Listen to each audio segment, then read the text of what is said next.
Alright, this is a KSI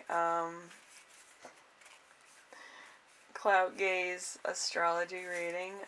He is a YouTuber, rapper, singer, actor, and a professional boxer if you didn't know already. So let's see. For your viewing pleasure, because astrology is a little bit boring, and if I showed you my chart, it's, some people don't get it. So I'm going to use tarot cards as a visual so that you kind of know what's going on. We have the Ten of Swords, which is exhaustion. We have the Three of Cups, which is friendship. We have the Seven of Wands, which is competition. We have the Four of Swords, which is rest. And then we have the Six of Pentacles, which is generosity. And we have the Four of Wands, which is happy home life. So, I think that basically is a good summary, I feel. Anyway, so we have KSI's sun is in Gemini. It's in his 10th house of legacy, so I will get to that in a minute.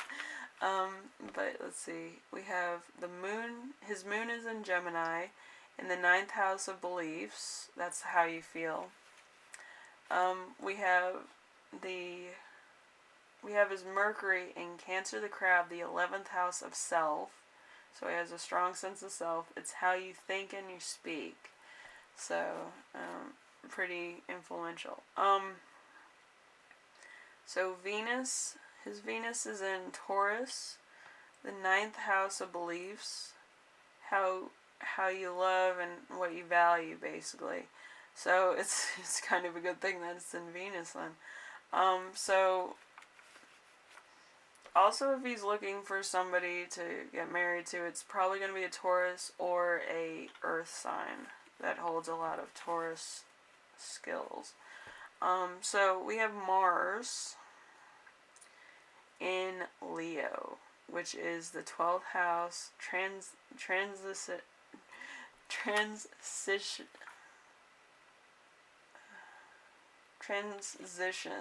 or just legends all over the 10th house of legend.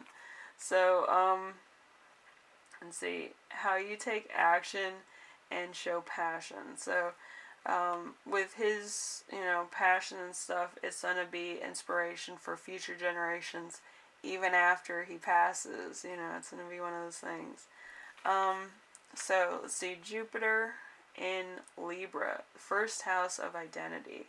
So your luck and where you expand is your own identity. People know who KSI is. So, all he has to say is, I'm KSI, I'm so-and-so.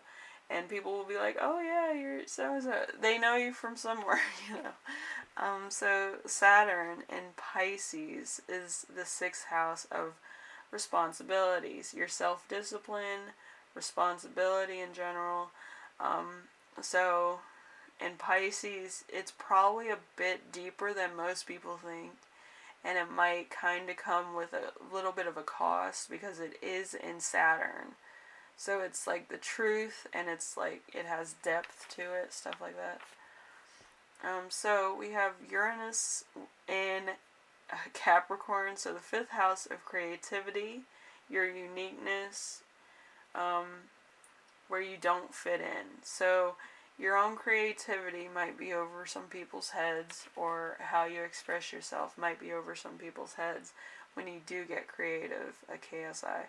So, we have Neptune in Capricorn also, with the 5th house of creativity. So your hopes, dreams, and imagination. That's pretty good with the circuit of uniqueness and Neptune together. That's pretty good. Anyway, so we have Pluto in Scorpio. It's the 3rd house of communication, your death and rebirth of communication. So when you set your mind to something and you say you're going to do it, you're going to do it. And that's kind of what that means, if you're thinking about it. So let's see, your Lilith is in Pisces, which is the 7th house of partnerships. So warrior and free will and mission. So you might actually have to do some work to actually get a date with somebody, or actually get this person's attention. So it might be a little bit running through hoops. Like, Pisces is like a meeting point usually. But I do feel like you might be working extra hard to get somebody's attention if it's in your if you're in the Lilith house for partnerships. So it was a bit of a fight, a bit of a competition. So we have the North Node in Sagittarius. So it is the 3rd house of communication, where you're going in your life. So with Sagittarius, it's usually unconventional stuff, doing stuff that other people haven't done yet, or paving the way for just a new idea, new perspective of something. So, stuff like that. Anyway, your empty houses are the 2nd house of, second house of values. So, feeling of insecurity and instability. So you might be constantly working, or you might be constantly trying to figure out stuff, how to reinvent yourself also. So number 4, the 4th house is usually roots. So you detach a lot from family problems, and you detach a lot from family too. So you might be there one week and then back on the road the next. So you're never stuck doing one thing. Then we have the 8th house. The 8th house is intimacy. So you might not get too touchy-feely with people. You might not tell them, like, oh, I love you, blah, blah, blah. You're more kind of standoffish when it comes to intimacy. So,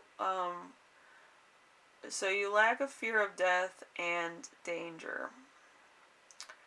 That's plausible.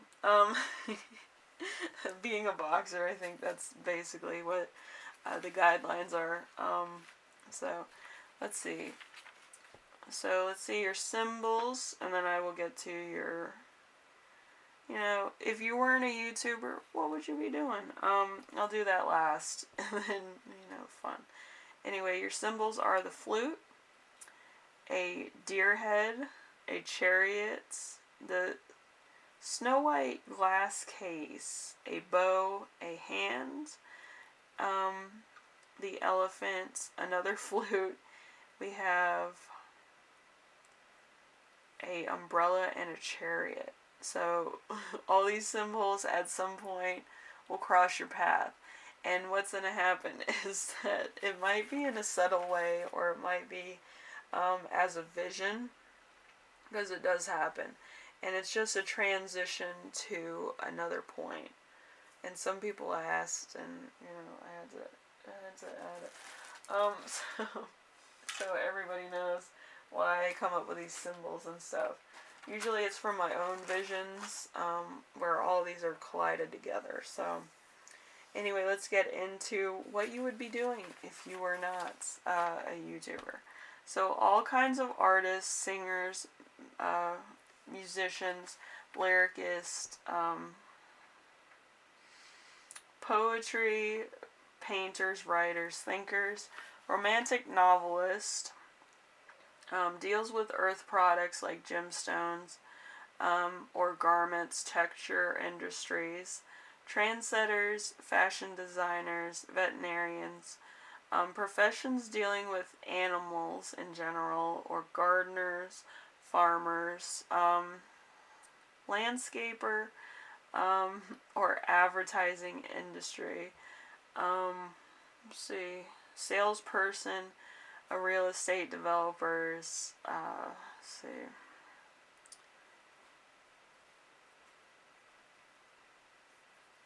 We have something on here that's really kind of fun. So we have the the forester thing, you actually need a thing to be a forester, which is kind of funny. So forest workers, navigators of maps, and a choreographer. So, yeah, I can see that. That's pretty cool. You can actually use this for, actually inspiring you to do other things. Because trendsetter and fashion designer are pretty big, especially if you can bring it into either men's clothing or like either urban or kind of like athlete style, I think. That would be comfortable to work out in, but also be stylish. I feel like that would be like a big basis for something good. I just came up with that. Usually when I do astrology readings, I come up with a lot of good things. Anyway, this was Clout Gaze for KSI. Usually I just pick some of these out of a hat, and sometimes I think about which one I'm going to do next. So, in the next reading, I don't know who I'm going to do. But, yeah, I like doing the Clout Gaze astrology because it does, it gives you some type of background and kind of answers some questions about particular people and what's their main basis of what they do and how they act and what they plan on doing as far as their careers are concerned, their legacy, and what transcends them. If that's if they have a 12th house. Some people don't have a 12th house, but yeah, this one was a lot of fun. I love doing something that's a little bit different, a little bit more fun. I feel like some of the ones are not that fun. Some people are basic. Anyway, so I will see you in the next reading, and yeah, this was a lot of fun. Alright? Anyway, later.